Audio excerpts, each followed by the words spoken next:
मुंबईत विधान परिषदेच्या उपसभापती डॉक्टर नीलम गोऱ्हे यांनी महिला आयोगाच्या संदर्भात चर्चा करण्यासाठी महिला आयोगाच्या आजी-माजी सदस्यांची एक बैठक बोलावली आहे।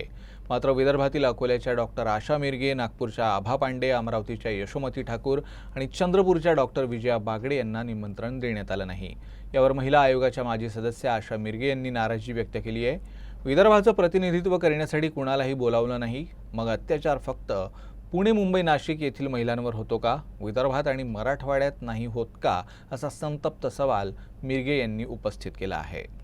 आज सकाळपासून त्या विधान भवनात होणाऱ्या मीटिंग बद्दल असं आहे की मला बोलावलं नाही म्हणून मी नाराज आहे। नाही, मला बोलावलं नाही हा विषय नाही, परंतु विदर्भातल्या 11 जिल्हे आणि मराठवाड्यातले 8 जिल्हे यातल्या कुणालाही बोलावलं नाही। चंद्रपूरची विजया बांगड, नागपूरच्या नीता ठाकरे आणि आभा पांडे या माजी राज्य महिला सदस्य, अमरावतीच्या ज्यांनी महिला बालविकास मंत्री म्हणून, कॅबिनेट मंत्री म्हणून काम केलेलं आहे, त्या यशोमती ठाकूर, या कोणालाही या मिटिंगला बोलावलेलं नाही, हा माझा आक्षेप आहे। आणि मग माझ्या भावड्या मनाला प्रश्न पडतो की काय मुंबई, नाशिक, पुणे इथेच महिलांवर अत्याचार होतात, विदर्भातल्या महिलांवर अत्याचार होत नाहीत? आणि काय महिलांवरच्या अत्याचारांची उत्तरं शोधण्याची, धोरणं बनवण्याची समज ही तिकडच्याच समाजसेविकांना आणि राजकारण्यांना आहे, विदर्भातल्या कोणाला नाहीये?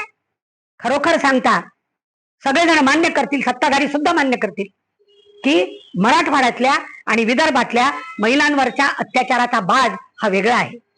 मराठवाड्यात 100 रुपयासाठी बाई मारली जाते, विदर्भात गल्ली गल्लीत हुंडाबळी होतात। आत्ताच हिंगणघाटला ज्या पद्धतीने पेट्रोल टाकून महिला जाळल्या गेली 2 वर्ष अगोदर, सांगा मुंबईत किती वर्ष अगोदर असं झालं होतं? म्हणजे आमच्यावरचे अत्याचार वेगळे आहेत, मग आमच्या अत्याचारांची उत्तरं सुद्धा हीच लोक शोधणार?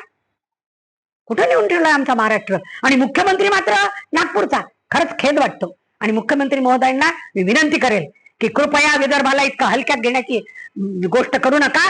तुम्ही विदर्भ वेगळा झाल्याशिवाय लग्न करणार नव्हते, आम्हीच पाहिलं टीव्हीवर, आणि आता काय करताय?